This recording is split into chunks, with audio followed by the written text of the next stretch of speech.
Bien, buenas tardes alumnos. Hoy les vamos a contar la historia cambiante de nuestro clima. Desde hace ya varias décadas se cree que la Tierra y nuestro sistema solar se formaron a partir de una masa gaseosa en rotación, que dio origen a la estrella amarilla que llamamos Sol.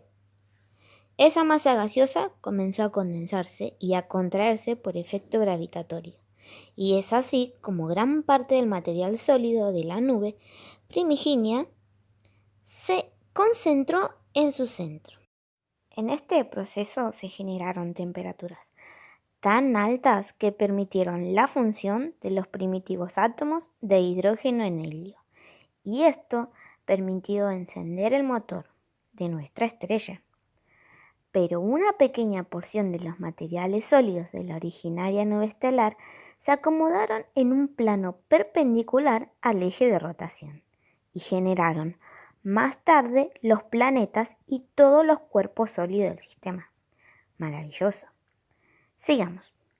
Es decir, que los planetas y el resto de los cuerpos del sistema solar se formaron también a partir de esta nebulosa gaseosa. Es una teoría conocida como nebulosa solar. Anoten, chicos. Los pequeños cuerpos sólidos que no fueron engullidos por nuestras estrellas fueron colisionados entre sí, formando rocas de tamaños tan variables que iban desde el de una lenteja, escuchen, hasta el de una montaña, que lo llamaban planetesimales. Las intensas colisiones entre ellos dieron lugar a la formación de rocas de miles de kilómetros, que por efecto gravitacional fueron formados los protoplanetas y luego los planetas.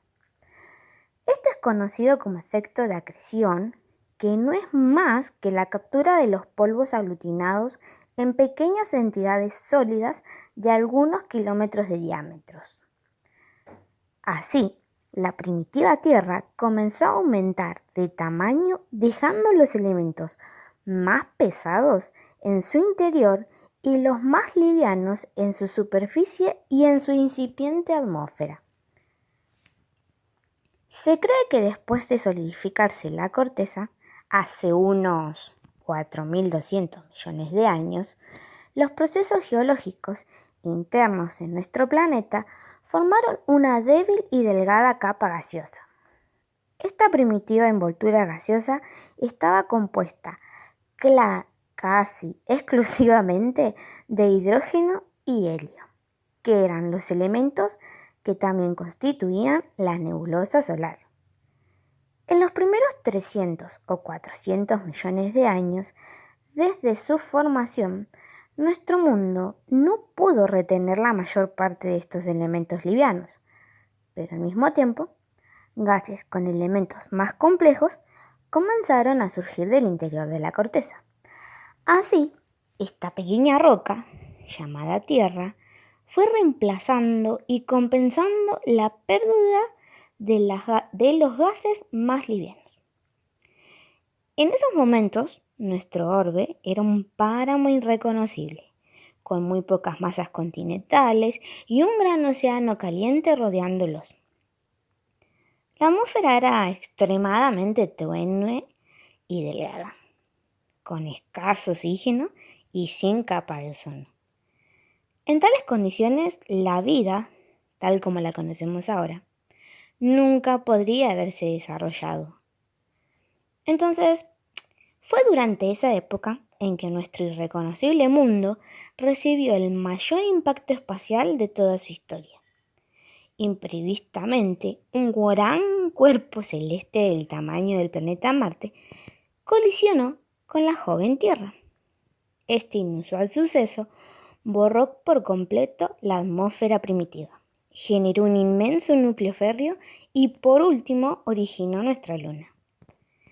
Este hecho de magnitudes catastróficas fue el primer eslabón de una serie de acontecimientos fortuitos que concluirían en la generación de un planeta que reunió las condiciones necesarias para que miles de millones de años más tarde el ser humano pudiese encontrar un ambiente propicio para su evolución y desarrollo.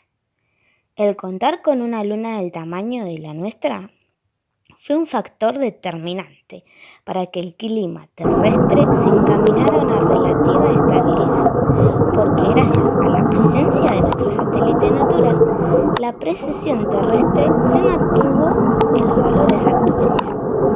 Si el aporte de la fuerza gravitatoria que ejerce la Luna y los cabecios que describe esta rotación serían más pronunciados, generando que determinadas regiones pasasen cíclicamente de calor extremo a frío polar y viceversa. Por otra parte, la fuerza gravitatoria lunar produjo una desaceleración de la rotación terrestre, haciendo que los días de 12 horas pasasen a ser de 24 horas. Genial, ¿no? ¿Qué opinan ustedes? Bueno, sigamos.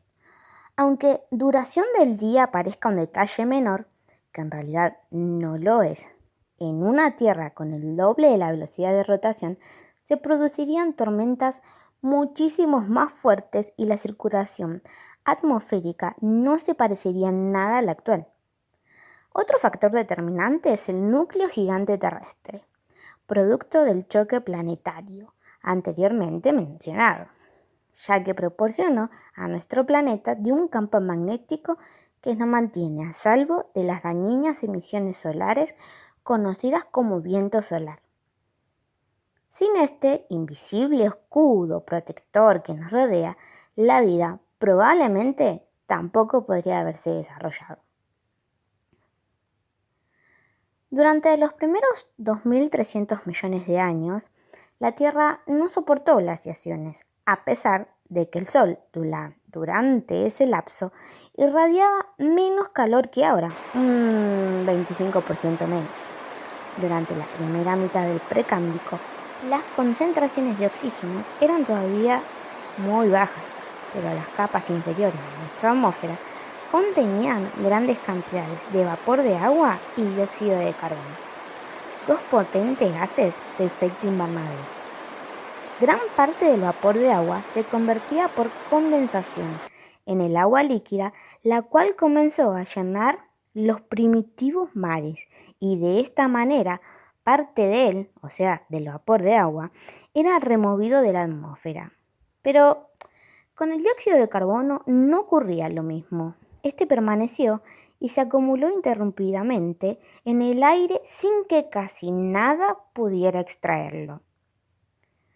La antigua atmósfera llegó a contener unas 100 veces más dióxido de carbono que en la actualidad, alcanzando temperaturas medias de hasta 60 grados Celsius. Imagínense en eso, chicos. Con estas concentraciones de dióxido de carbono, durante casi todo el Precámbrico, la actividad volcánica fue una constante. El estudio de antiguas estructuras geológicas da cuenta de que la actividad tectónica, artífice de las manifestaciones volcánicas, se encontraba presente desde los orígenes de nuestro planeta. La dinámica que genera el calor interno de la Tierra y que se manifiesta a través de la tectónica de placas proporcionó la expulsión de gases de invernadero a través de las erupciones volcánicas, entre ellos el dióxido de carbono. La intensa actividad meteórica colaboró en gran medida en la acumulación de este potente gas de efecto invernadero. En estas condiciones, el dióxido de carbono se fue acumulando durante cientos millones de años, hasta alcanzar una concentración que convirtió a nuestro planeta en un verdadero horno. Imposible, chicos.